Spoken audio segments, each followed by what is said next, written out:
এর জন্য মানুষ ঝাঁপিয়ে পড়েছে, উচ্ছেদ যাতে না হয় এই জায়গাকে আমরা রাখবো।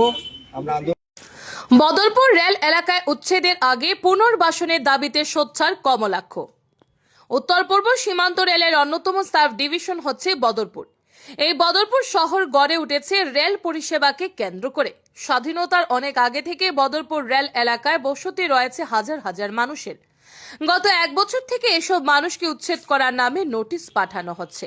তাই বদরপুর এলাকার ভুক্তভোগী মানুষদের পাশে দাঁড়ালেন বিধায়ক কমলাক্ষ দে পুরকাস্ত। তিনি রেলের উচ্ছেদ অভিযানের বিরুদ্ধে নন, কিন্তু উচ্ছেদ করার আগে এসব অসহায় মানুষদের যাতে অন্যত্র পুনর্বাসন দেওয়া হয় ঠিক এই দাবিতে সোচ্চার হয়ে উঠেছেন। আজ বদরপুর থেকে আসা বেশ কয়েকজন ব্যক্তিকে পাশে নিয়ে বিধায়ক কমলাক্ষ বলেন, রেলের অনেক জমি পড়ে রয়েছে যা রেলের কোনো কাজে আসছে না। এসব এলাকায় যদি স্থানীয়রা ঘর করে বসবাস করেন তাহলে ক্ষতি কি? তিনি এ ব্যাপারে মুখ্যমন্ত্রী হিমন্ত বিশ্ব শর্মার সঙ্গেও আলোচনা করেছেন। মুখ্যমন্ত্রী বিষয়টি উপলব্ধি করেই সার্ভে করে দেখার জন্য জেলা আয়ুক্তকে চিঠিও লিখেছেন বলে জানান কমলাক্ষ। তিনি বলেন, যাদেরকে উচ্ছেদ করা হবে তাদেরকে আগে অন্যত্র কোথাও যেতে পুনর্বাসন দেওয়ার ব্যবস্থা করে দেওয়া হয়। শ্রীভূমি থেকে সুস্মিতা দাসের প্রতিবেদন, নববার্তা টুডে। রেলের কোনো কাজে আসবে না এবং অনেক জায়গা পাট্টালেন, অনেক জায়গায় দাগ নাম্বারও আছে, কিন্তু দেখা যায় যে কিছু কিছু সময় হয়তো বা রেল সেই জায়গায় নোটিশ দিয়ে থাকে। তো সেই ব্যাপারে একটা থরো একটা সার্ভে হোক। একটা ডিসিকে পাঠিয়ে আমি ডিসিকে বললাম, উনি বললেন যে উনি নিজেই যাবেন। উনি যাওয়ার পর একটা থরো একটা সার্ভে হোক এবং এই মানুষদের পার্মানেন্ট একটা সেটেল আপ হোক।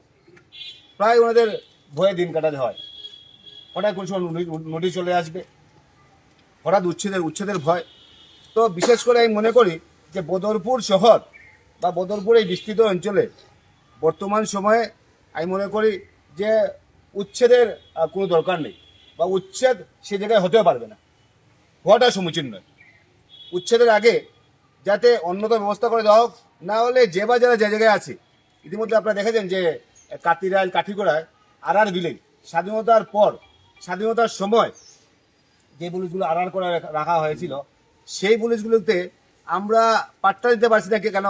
যে আর বলে কোনো টার্মস নেই। আর ভিলেজের কোনো ধরনের পাট্টা দেওয়া সম্ভব না। আমাদের মাননীয় মুখ্যমন্ত্রী এবং বিশেষ করে সরকারের তরফ থেকে নির্দেশ জারি করা হয়েছে, যে বা যারা যে জায়গায় আছে, যে জায়গায় বসতি, যে জায়গায় ঘর বনিয়ে আছে, এই জায়গায় ওদেরকে এই জায়গায় অ্যালটমেন্ট দেওয়া হোক। আমাদেরও সেই দাবি। বদরপুর শহরে অনেক বড় বড় ঘর আছে, অনেকে ঘর বানিয়ে প্রতিষ্ঠিত হয়েছেন। যে বা যারা যে জায়গায় ঘর বানিয়েছেন, অনেকের জায়গায় দাগ আছে, দাগের পাট্টায় মিলছে না কিচ্ছু। রেলের যে সার্ভে, সেই সার্ভের সঙ্গে আমাদের স্টেট গভর্নমেন্টের সার্ভে মিলছে না। তো স্টেট গভর্নমেন্টও বর্তমান বিজেপি নেতৃত্ব সরকার চলছে এবং সেন্ট্রাল গভর্নমেন্টও বিজেপি নেতৃত্ব সরকার চলছে। দুইটাই এক দলেরই নেতৃত্বে সরকার চলছে। তো আমরা চাই স্টেট গভর্নমেন্ট এবং সেন্ট্রাল গভর্নমেন্টের সঙ্গে কথাবার্তা বলে মাননীয় মুখ্যমন্ত্রী, একদম সুযোগ্য মুখ্যমন্ত্রী এবং যার মধ্যে সেই ক্ষমতা আছে, আর ভিলেজকে যেহেতু উনি বিশেষ করে জেনারেল খাস করে সেখানে পাট্টা দিয়েছেন, আমরা মনে করি যে রেলের যে অঞ্চল যেগুলো আছে সেন্ট্রাল গভর্নমেন্টের সঙ্গে কথাবার্তা বলে এবং যে জায়গা রেলের দরকার, যে জায়গায় রেল কনস্ট্রাকশন করবে, আমাদের কোনো আপত্তি নেই, সেই জায়গায় ছেড়ে দেওয়া আমাদের দায়িত্ব কর্তব্য। কিন্তু যে জায়গায় রেল কোনোদিনই কনস্ট্রাকশন করবে না, যে জায়গায় রেলের কোনোদিনই দরকার নেই, যে জায়গায় আমাদের দাগ নাম্বার আছে, যে জায়গায় আমাদের হয়তোবা বিশেষ করে আমাদের সেটা আসাম গভর্নমেন্টের জায়গা, সেই জায়গায় সার্ভে না করে সেখানে নোটিশ দেওয়াটা, সেটা আমরা মেনে নিতে পারি না। এবং সেই যদি উচ্ছেদ হয় সেটা ভয়ঙ্কর হবে। তাই উচ্ছেদের কোনো দরকার নেই।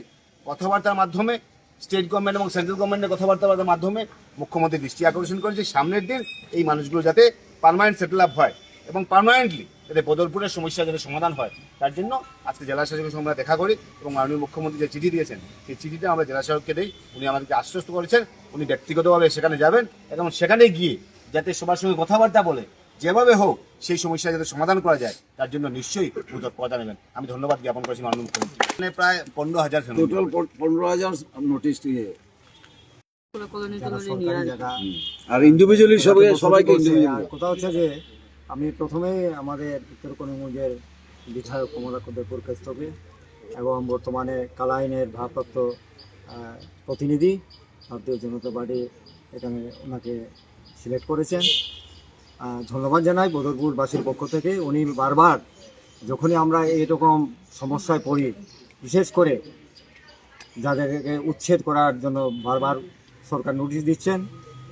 এই ব্যাপারে উনি গত বছরও এখানে মিটিং করেছেন আমাদের ডিসি মহোদয়ের সাথে, মুখ্যমন্ত্রী মহাশয়ের পরামর্শ নিয়ে। এবারও উনি অলরেডি একদিন আগে শুনেছেন, একদিন পরে মুখ্যমন্ত্রীর সাথে সেই ডিসকাশন হয়েছে। এত তৎপর বিধায়ক, তার জন্য বিশেষ থ্যাঙ্কস জানাই। আমরা উপকৃত হচ্ছি এবং আগামীতে আমরা ওনাকে পাবো এই আশা রাখছি। এবং এই যে সমস্যা, এখানে অনেক জায়গা খালি আছে, পড়ে আছে, সরকারি জায়গা, রেল এরিয়াতে অনেক খাস ল্যান্ড বদরপুরে আছে, সেখানে তো উচ্ছেদের কোনো প্রয়োজন হয় না। পুনর্বাসন আমরা চাই, পুনর্বাসন চাই। আমরা চাই না যে রেলের কোনো কাজে কোনো অসুবিধা হোক, কোনো কিছু বানাবে, কিছু তৈরি করবে রেলের জন্য, সেটা করুক, সেটা আমরা চাই না। আমরা চাই যে ঠিক আছে, রেলের কাজ রেল করবে, যেখানে প্রয়োজন আছে সেখানে মাটি ওরা নিয়ে যাক, কিন্তু তার বিকল্প হিসাবে দেওয়া উচিত, এবং আমরা এটা চাই।